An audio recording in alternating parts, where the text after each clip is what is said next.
Is microdosing magic mushrooms just one big hoax?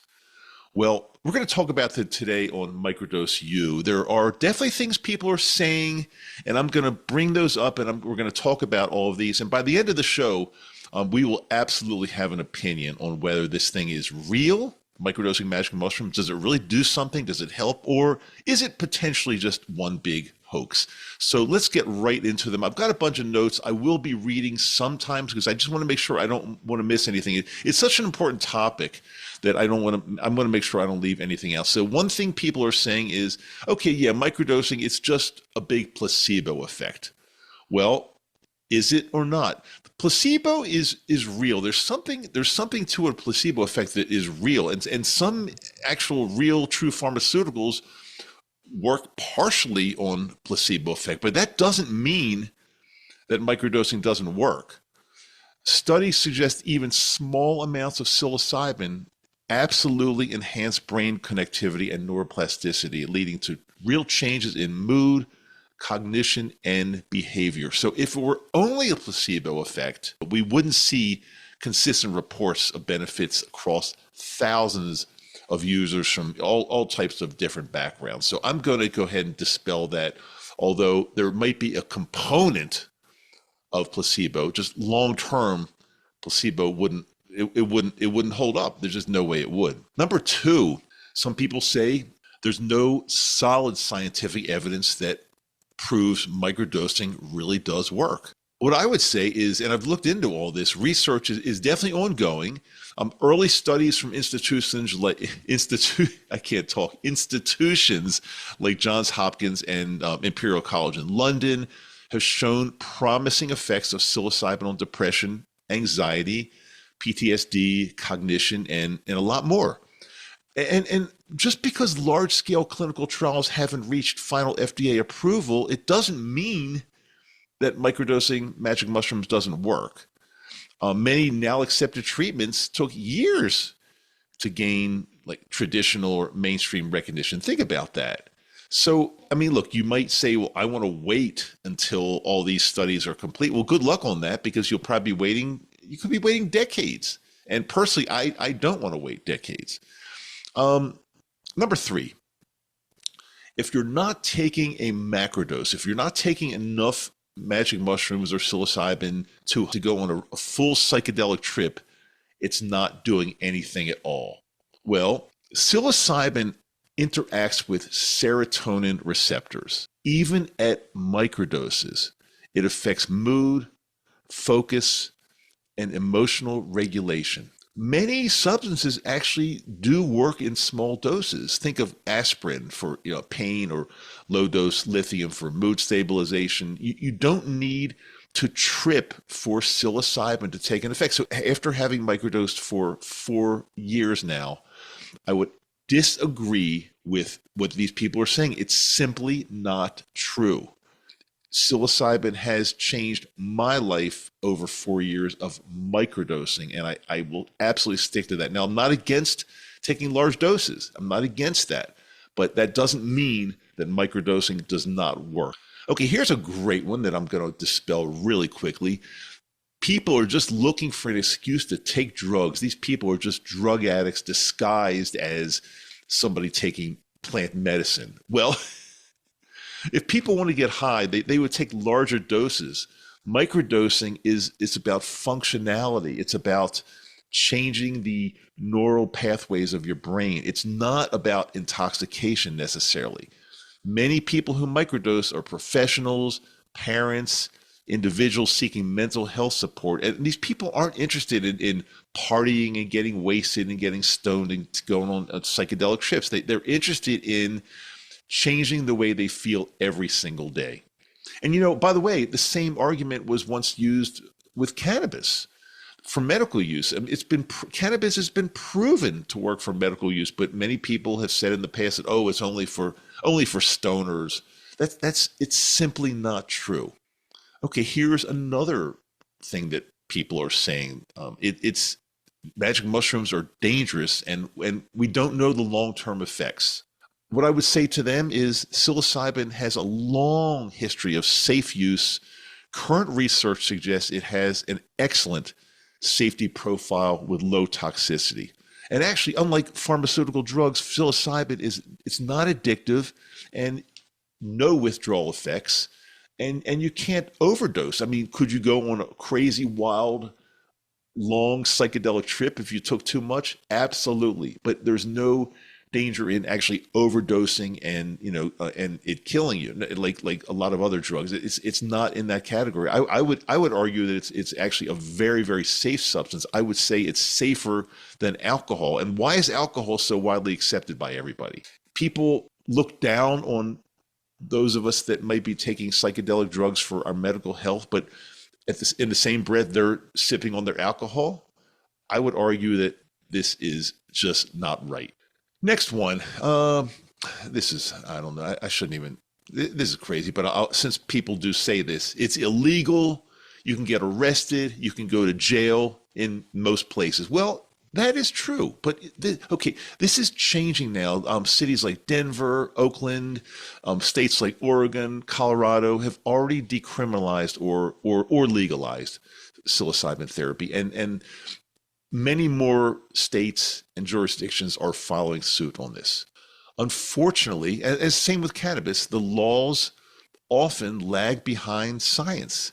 Just because something is illegal doesn't mean that it doesn't work. It doesn't mean that it's ineffective.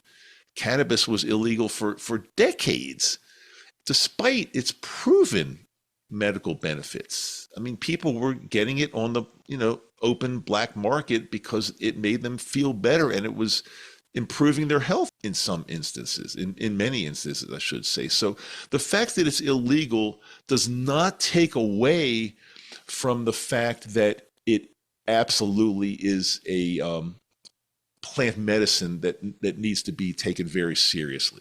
Okay, so here's another one. There's no way to measure the dose precisely. Well, it's true that and I've talked about this on my show many, many times. It's true that dried mushrooms can have slight potency variations. If you just take a big bite out of a mushroom, and even if you weigh it, this psilocybin is distributed differently throughout the mushroom. That's why I've always said to you to make sure you use dried mushrooms that are ground up, and in that way, the dosing will be more consistent, I should say. Is it a perfect science? No, it's not. But the other thing is it's a microdose. And when you're doing a microdose, it's not going to matter that much if you take 100 milligrams, 125, 90, it's not going to vary that much. So again, it's not an exact science, but again, it is a microdose and it does not have to be an exact science. The next one that people are saying, microdosing is just a trend. It's a fad. People are doing it to be cool, but it's going to go away. Well, first of all, just saying that has no bearing at all on whether microdosing is effective, whether it's a hoax, whether it works or doesn't work. You can say anything you want and you can believe it's a fad or not. But here's the reality. The use of psychedelics for healing, this is nothing new. This goes back thousands of years. So it's not some new fad. Indigenous cultures have used these for long periods of time. Modern research is validating what they already know. They've known for centuries. These substances have profound healing potential. And unlike short-lived wellness trends, psychedelics are gaining traction in scientific research. I think they're getting more popular. More people are knowing about them. They're not going anywhere. They're not going away. This is absolutely not a fad. Okay, here's a great one. If this really worked, if psychedelics really worked for microdosing for mental health, big pharma they'd be all over this. They'd be controlling it. Well, actually, pharmaceutical companies are, good or bad, pharmaceutical companies are getting involved. Companies like Compass Pathways, MindMed, they're developing psychedelic medicines. The reason psychedelics aren't widely prescribed yet is because they aren't easily patentable in their natural form. It's a plant, which makes them less profitable for big pharma companies. But history shows that many natural treatments, cannabis, turmeric, meditation, were ignored by big pharma for years before actually being validated by science. Okay, and here's a great one. Again, it just some of these things just make no sense to me whatsoever. But people that are against it, they're going to be against it, and they're going to just come up with reasons why it's no good, doesn't work. So here, this I love this. Well, if microdosing really works, why can't I just microdose any medication? Well, not all substances work in microdoses. Many medications have like a minimum effective dose. You can't just take like a tiny little speck of aspirin, I'm just using that as an example, and expect that to relieve your pain. I mean, people do take smaller doses of aspirin for heart health, but there's a limit to how low you can go sometimes. Psilocybin's mechanism of action is unique. It promotes neuroplasticity and emotional regulation even at very, very small doses. Compared to caffeine, like taking a little bit of coffee, a few sips of coffee, well, that might give you a tiny boost in alertness. It could, but taking a tiny dose of aspirin or ibuprofen, like a little speck, it's not going to relieve your pain because its mechanism requires a certain threshold to be effective. So the fact that psilocybin works at sub-perceptual levels makes it unique compared to most pharmaceuticals. And I personally think that's a plus because most pharmaceuticals do require a higher dose to have an effect. I've given you a bunch of arguments against psilocybin and why it doesn't work, why microdosing is bullshit, why it's a hoax. But if you look at all these together and you look at the um, reasons I've just given you that these are just simply not true, and the fact that so many of us, including myself, and I know that the fact that I've microdosed for 4 years, that's not a scientific study, that's an anecdotal story. I share my story with you. But if all these things were true, that microdosing is a hoax and it doesn't work, explain, just explain why I feel totally different after having microdosed for 4 years. You can't just make this up. You can't just blink your eyes and say that I'm doing something that's not working, but it makes me feel totally different over 4 years. It just, again, a placebo effect could work for a short period of time, perhaps, but taking someone like me, and we've got so many other examples, people that I've worked with over the 4 years, people that we've coached, people that I've spoken with, people in our groups.